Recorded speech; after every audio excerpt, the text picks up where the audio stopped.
ஒருவருக்கு வணக்கம். அதாவது நாம் தமிழர் கட்சியை வழிநடத்தி கொண்டிருக்கக்கூடிய அண்ணன் சீமான் உள்ளிட்ட ஒரு 3000 நபர்கள் நாளைக்கு ஐயா ஸ்டாலின் அவர்கள் முன்னிலே அறிவாலயத்தில் திமுக இணைய போறதா செய்தி. என்னடா அண்ணனுமா இணைகிறாரு அப்படின்னு கேட்கிறீங்களா? இவங்க அடுத்த செய்தி அது மட்டும் தான் தர மாட்டாங்க, மற்ற எல்லாத்தையுமே கொடுத்துருவாங்க. அப்படின்னா 3000 நபர்கள் இங்க இருந்து நாம் தமிழர் கட்சியிலிருந்து நேரடியா போய் திமுக இணைகிறாங்களாம். நம்மள்ட்ட ஒரே ஒரு கேள்வி என்ன அப்படின்னா, இந்த திமுகக்கும் அதாவது ஆண்ட திமுக, பரம்பரையாக திராவிட திமுக, பெரியார் கொள்கையை பிடித்த திமுக, கலைஞரை கொண்ட திமுக, இப்படி குடும்ப அரசியல் கொண்ட திமுக, எவ்வளவோ பேர் ஆட்கள் இருக்கும் பொழுது ஒரு 3000 நபர்கள் நாம் தமிழ் கட்சின்னு தான் அங்க போய் சேரணும் அப்படின்னா அப்ப திமுக மெல்ல மெல்ல அழிகிறது. இதுதான் நிதர்சன உண்மை. இந்த சன் டிவி எடுத்துக்கிட்டா எதுக்கு எடுத்தாலும் இப்ப அண்ணன் சீமானோட பேர் இல்லாத ஒரு செய்தி கூட ஒரு நாள் கூட வராம இருந்தது இல்லை.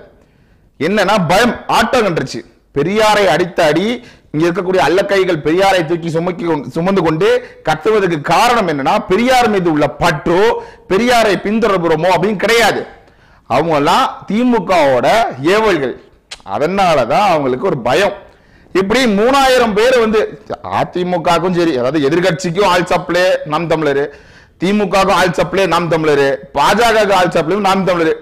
அப்ப ஒரு கவுன்சிலர் கூட இல்லாது, எப்படி ஒரு கவுன்சிலர் இல்லாது, ஒரு எம்எல்ஏ இல்லாதது, சட்டசபையில அறிமுகம் இல்லைன்னு சொல்லக்கூடிய ஆளு, உங்களுக்கு நீங்க மெல்ல மெல்ல அழிகிறது நாம் தமிழர் கட்சின்னு சொல்லக்கூடிய நீங்க இவ்வளவு நாளா பரம்பரையாக திமுகவை பெருசா ஒரு கங்கணம் கட்டிட்டு இருந்த நீங்க இன்னைக்கு பாத்தீங்கன்னா நீங்க சொல்லக்கூடிய கேவலம் நாம் தமிழர் கட்சி.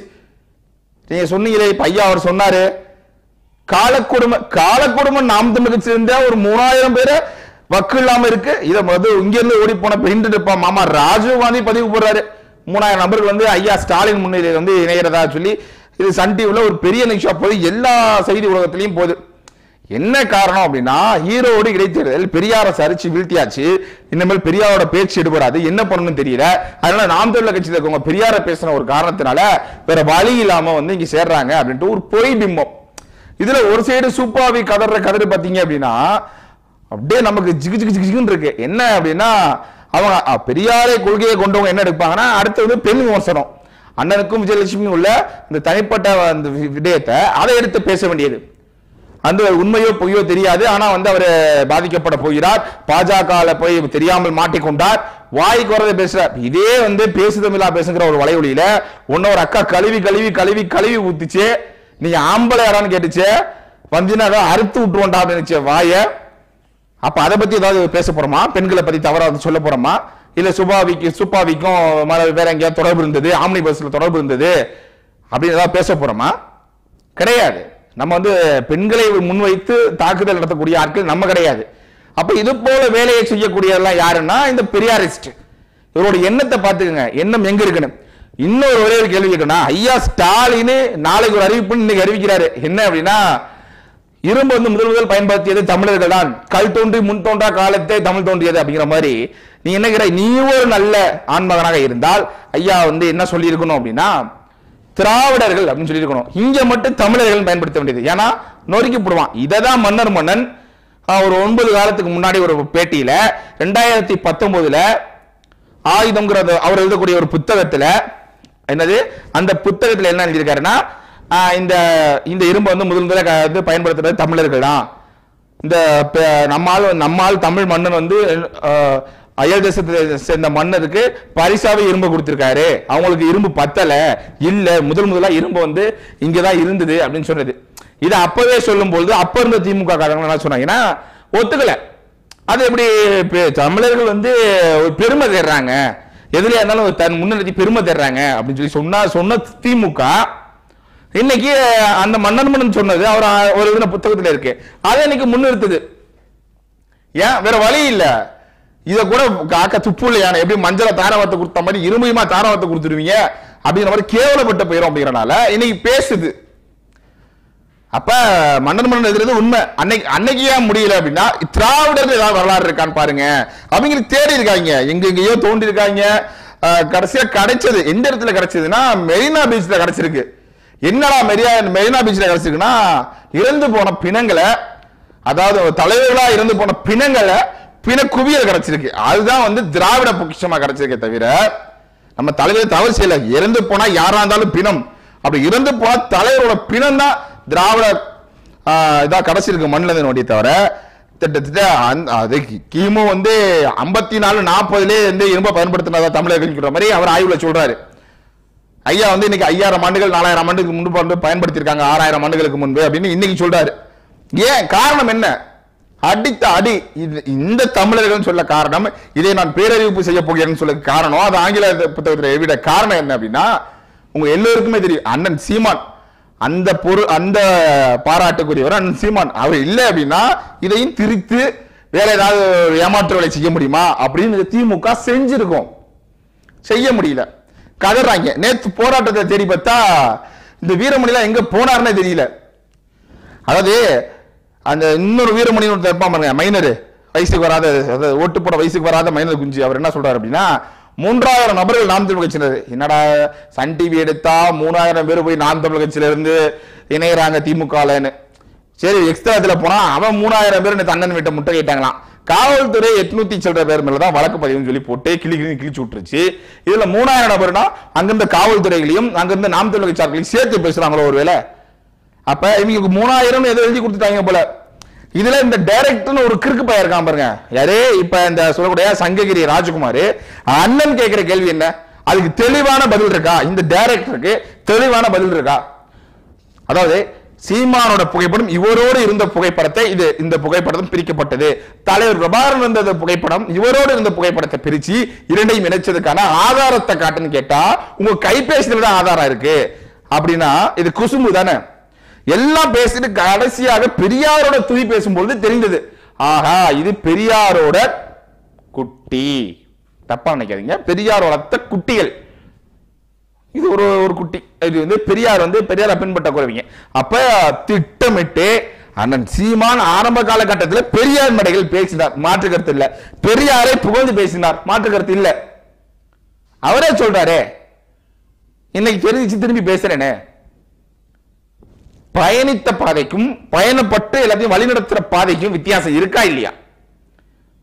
பெரியார் பேசுறாரு. அதாவது இதுல சூப்பாவி கொடுக்கிற விளக்கங்கள்லாம் பாத்தீங்கன்னா அப்படியே அறிவாயுதம்ங்கிற மாதிரி கொடுப்பாங்களாம். பூனமிச இவங்க என்ன பண்றாங்க அப்படின்னா, சீமான் அவர்கள் வீட்டுக்கு போய் அறவழி போராட்டம் தான் நடத்தினாங்க, ஆதாரத்தை காட்டுங்கன்னு தான் கேட்டாங்க. ஆனா சீமானோட ஆட்கள் வந்து பாஜக ஆட்களாம். இப்படியே சீமான் வந்து பாஜக ஆட்களை வர வைத்து உருட்டுக்கட்டைகளை கொடுத்து 10 மிகவும் கண்டிக்கத்தக்கதான். வெக்கம் மானம் சூடு இல்லாம போய் ஒரு வீட்டை முற்றுகையிடுறோமே, அது தவறா தெரியல. அங்க வந்து தற்காப்புக்கு கட்டை வைக்க வச்சிருக்கவன தவறா பேச வேண்டியது. இதை அனுமதி அளித்த திமுகவை நம்ம என்னன்னு சொல்றது? இதே போல வேற எங்கேயாவது நடக்க போது வேற ஒரு அலுவலகத்தை முற்றுகையிட போறாங்க, இல்ல அரசு சார்ந்த ஒரு அமைச்சரையோ ஒரு எம்எல்ஏவோ அவங்கள போய் முற்றுகையிட போறாங்க அப்படின்னா இந்த அரசு என்ன செஞ்சிருக்கும்? திமுக அரசு முன்கூட்டியே கைது நடவடிக்கை ஏற்றிருக்கும். அப்படியே டேட் அவன் அறிவிச்சுட்டான், 22ஆம் தேதி அறிவிச்சுட்டான். நீ என்ன பண்ணிருப்ப 10 நாளைக்கு முன்னாடி எங்க இருக்கானு தெரிய பிடிச்சிருப்பியா இல்லையா? அப்ப அதை செய்ய தவறியது ஏன்? அப்ப செஞ்சு விடுது. அடித்த அடி எதிரிக்கு தெரியுது, இவன் யார அடிக்கிறான், யார நெருங்கி வந்துட்டான் அப்படிங்கிறது எதிரிக்கு தெரியுது. அதனால கதறுது. இன்னைக்கு என்னன்னா 3000 நபர்கள் நாம் தமிழர் கட்சியில இருந்து இப்ப இணையாங்களா, நம்மளும் நாளைக்கு அந்த காட்சியை பார்க்கணும் அப்படின்னு ஒரு இதெல்லாம் இருக்கேன். நாளைக்கு எவ்வளவு பேமெண்ட் கொடுத்து யார் எங்க இருந்து கூட்ட போறாங்கன்னு தெரியல. ஏற்கனவே வந்து அந்த கூட்டத்துல வந்து ஆயாவெல்லாம் கூட்டு வந்திருக்காங்க, நிறைய பேர் பெண்களை கூட்டு வந்திருக்காங்க. சீமானா யாருன்னு தெரியலங்க, ஒரு அம்மா என்ன பிரச்சனையே தெரியல, உங்களுக்கு சிறையில போட போறாங்க. ஐயோ சிறையில போறாங்களா, போடட்டும், ஏதாவது செலவா மிச்சமாகும் அப்படின்னு சொல்லுது இந்த அம்மா. அப்ப இவர்களுக்கு தெரிந்ததெல்லாம் ஆள் காசு கொடுத்து ஆள் பிடிப்பது, வறுமையின் ஏழ்மையின் நிலையில் இருக்கக்கூடிய ஆட்களை கூட்டிக் கொண்டு இவங்க நீங்க வந்து திமுக மாதிரி இருங்க, உனக்கு ஒரு 200 ரூபாய் பேமெண்ட், 200 ரூபாய் ஒப்பிஸ் தான் பேர் போயிருக்க, நாளைக்கு வந்து 3000 பேருக்கு 200 ரூபாய் கொடுக்க போறாங்க. ஏதோ ஒரு 4 பேர் 5 பேர் இங்க இருந்து தவறி போன அது அண்ணன் மதிச்சு இவங்களை வேட்பாளராக நிப்பாட்டின சில ஆட்கள், சில ஆட்கள். அதாவது ஒருத்தன் சொல்றான் அந்த புகைப்பட விஷயத்த ராஜகுமாரன் நான் தான் எடிட் பண்ணி கொடுத்தேன், முதல் முறையாக நான் தான் எடிட் பண்ணி கொடுத்தேன் அப்படின்னு. அதே சன் டிவில தான் போறான். அதே மாதிரி திரும்ப இன்னொரு ஆளை, நாம் தமிழர் கட்சியில பயணிக்கக்கூடிய ஒரு ஆளு, பயணித்து முடித்த ஒரு ஆளை அவர் சொல்றாரு முதல் தலைவர் கூட இருக்க புகைப்படத்தை நான் தான் எடிட் பண்ணி கொடுத்தேன் அப்படின்னு. அவருக்கு அந்த லேப்டாப்பையோ கணினியவோ மடிக்கணினியவோ அல்லது கணினி உள்ள ஒரு கணினியவோ சர்வர் உள்ள ஒரு கணினியவோ அவருக்கு ஆன் செய்ய முடியுமா? அதாவது அதை திறக்க முடியுமா? அப்படின்னு தெரியல. அப்படி இருக்கக்கூடிய ஒரு ஆளை பிடிச்சிட்டு வந்து ஒரு 500 ரூபாய் காசை கொடுத்து நீங்க பேசுங்க, நீங்க நாம் தமிழர் கட்சி எல்லாருக்கும் 200 ரூபாய், திமுக உடன்பிறப்புகள் கொடுக்க வேண்டிய கூலி 200 ரூபாய். இதுல நாம் தமிழர் கட்சியில இருந்து பயணிச்சு போன ஆட்களை கூப்பிட்டு யாரா வரமாட்டான், ஏனாங்க எதுக்கு சொல்லிட்டா அந்த திட்டுவாருங்க வேணாங்க அப்படின்னு ஒரு பயம்.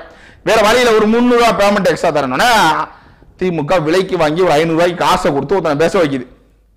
அந்த செய்தியாளர் கேட்கிறாரு பாருங்க, தடுமாறான். ஐயோ நம்ம கேட்கிறோம், நம்மள எது பாஞ்சிருவாங்களா திட்டிவாங்களா அப்படின்னு தடுமாறி சில கேள்விகள். இப்படிலாம் வந்து எதுக்கு கதறணும்? இதுல வந்து போதையை போட்டுட்டு நானா வந்தேன்னு, ஏய் நான்லாம் ரவுடி, கொலாடி பைப்புல பாவடை தூக்கி சொறி விட்டு வந்த ரவுடி அப்படிங்கிற சுந்தரவல்லி கேவலமா இல்ல? நீ எல்லாம் மூத்த, அதாவது உங்களெல்லாம் ஒரு பாட்டி வயதுல இருக்கக்கூடிய நீங்க இந்த வேலையை செய்யலாமா சொல்லுங்க? இதுதான் வந்து நீங்க கற்பிக்க போறீங்களா? இதுல வந்து ஒரு பெருமையா வந்து ஒரு நாசகரா ஒரு அப்பா அப்படி யாருன்னா சுந்தரவல்லி அவர்களிடம் போய், அந்த பாட்டி சுந்தரவல்லி பாட்டியிட்ட போய் ஒரு பெண்ணை வந்து என் பெண்ணை உங்கள்கிட்ட ஒப்படைச்சிட்டேன், நீங்களும் வந்து என் பொண்ணை வந்து இன்னொரு சுந்தரவல்லி மாதிரி மாத்தி காட்டணும் அப்படிங்கிறான். இது கேடு இல்ல? மேடையில தாலி அறுத்தது பண்ணீங்களா இல்லையா? பெரியார் இயக்கம், பெரியார் அண்ணன் கேட்ட கேள்வி கேட்டு தானே சுந்தரவல்லி அக்காக்கு வந்து கர்ப்பப்பை இருக்கா இல்லையா எடுத்தாச்சா? பெண்களுக்கு எது கர்ப்பப்பைன்னு அவர் கேட்டப்ப அப்ப அந்த கேள்வியை முன்வைக்கிற மாதிரி ஒரு சூழல் வருது இல்ல? அப்ப எதன் அடிப்படையில் இவங்க எல்லாம் பேசுறாங்கன்னா, இந்த மண்ணில் இந்த மண்ணை சார்ந்தவன். ஆரம்பத்தில் ராதாரவி எதிர்த்தாரு, சீமானை எதிர்த்தாரு. ஏண்டா காசு போட்டு வந்து அண்ணன் மிரட்டியான்னு என்னென்னமோ சொல்லி சீமான் அவர்களை மிரட்டாரு. அந்த ராதாரவி இன்னைக்கு தம்பி சீமான் சொல்வது சரி, சீமான் முன்வைக்கிற இந்த மண்ணில் இந்த மண்ணை சார்ந்தவன் ஆளணும் அப்படிங்கிறார். இந்த புரிதல் ஏன் இல்லை? தமிழக மக்கள் பார்த்து கொண்டிருக்கக்கூடிய தமிழக மக்கள் தயவு செய்து இதை வந்து நீங்க சிந்திச்சுக்கணும். யார் யாரெல்லாம் அண்ணன் சீமானுக்காக பேசுகிறாங்க, நீ தேடு. அண்ணன் சீமானுக்காக நீ வாக்கு செலுத்தவும் வேணாம். நீ உனக்கு தேவையை தேடுறீல, ஒரு எடுத்துக்க ஒரு பட்டியல் போடு. அயோக்கிய பையன் இவன் பாரு, குடும்ப தாலி அறுத்தவன், பேருந்து இலவசமா சொல்லி கொடுத்து சாராய கடத்துல சாராயத்தை அதிகமாக பயன்படுத்தி வித்தவன், இந்த ஆட்சியில இவ்வளவு கற்பழிப்பு கொலை கொள்ளை நடந்திருக்கு, இவன் ஆட்சி எவ்வளவு நடந்திருக்கு, ஸ்டைல சுட்டுக்கொண்டா இவங்க வந்து மதவாதம் பேசக்கூடியவங்க, மத்த மதக்காரங்க வாழ முடியாது. இவன் வந்து மதவாதத்துக்கு பின்னாடி ஒளிஞ்சிருக்கக்கூடிய இந்த திமுக, மதவாதத்துக்கு பின்னாடி ஒளிஞ்சிருக்கக்கூடிய இந்த அதிமுக, நேரடியாக மதவாதத்தை தூண்டுகின்ற இந்த பிஜேபி, இவர்களுக்கு எல்லாம் வாக்கு செலுத்தினா என்ன ஆகும்? இங்க ஒருத்தன் வந்து நீர், குடிநீர், வளம், வாழ்க்கை அப்படின்னு சொல்லி பேசக்கூடிய ஒருத்தன் இருக்கான், இவனுக்கு சேர்ந்தா என்ன ஆகும் அப்படின்னு நீ சேர்ந்து யோசிச்சு ஒன்று சேர்ந்து முடிவெடுத்து வாக்கு செலுத்த வேண்டியது மக்களோட கடமை. கொடுப்பதை வாங்கி கொண்டு வேற வழி இல்லை, ஏழ்மையின் விளிம்பில் இருக்கக்கூடிய பயன்படுத்தக்கூடிய இந்த அரசு அதை வாங்கி கொண்டு மக்கள் தெளிவடையணும். அதுதான் இதை மாற்றுக்கிறது, வேற ஒன்றும் பண்ண முடியாது, மாற்று வழி. அப்ப இந்த திமுக வந்து ஒரு பிரித்தாளும் சூழ்ச்சி. ஈரோடு இடைத்தேர்தல் நடக்கும்போது 3000 பேர் நாம் தமிழ் கட்சி வந்துட்டான் அப்படின்னு ஒரு செய்தியை அங்க பேசுவாங்க. நாம் தமிழ் ஓட்டு போடாதீங்க, பிஜேபி உள்ள வந்துடும். நான் தமிழ் கட்சி வந்து கள்ள தொடர்பு, நேரடி தொடர்பு. எப்படி திமுக பிஜேபி நேரடி தொடர்பா இருக்குங்கிறாங்க. இவங்க வந்து புறவாசலாம் உள்ள விட்டுக்கிறாங்க, வந்துட்டு போற மாதிரி போக்குவரத்தா. அப்ப எவ்வளவு ஒரு கேவலமான வேலையை அந்த திமுக செய்யுது அப்படிங்கிறத மக்கள் தெளிவா உணரணும். அவரே சொல்றாரு, அவர் எழுதின வந்து பெண் ஏன் அடிமையான புத்தகம் எதுல இருந்து காப்பி செய்யப்பட்டதுங்கிறது உங்களுக்கு தெரியும்.